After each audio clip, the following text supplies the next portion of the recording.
Mabuhay! Let's talk about how travel systems use special codes to label places, airports, cities, stations, and more.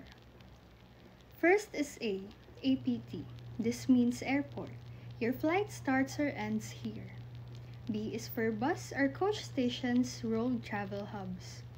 C is for city. This stands for the main location, often the central hub. G is for GRD or ground transport. This includes taxis, shuttles, or rental services. H is for heliport. This is for short-range or emergency flights.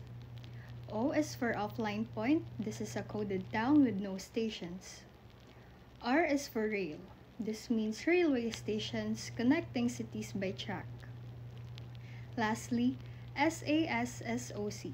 This is an associated town linked to a major hub, a location with or without its own IATA code. Thank you.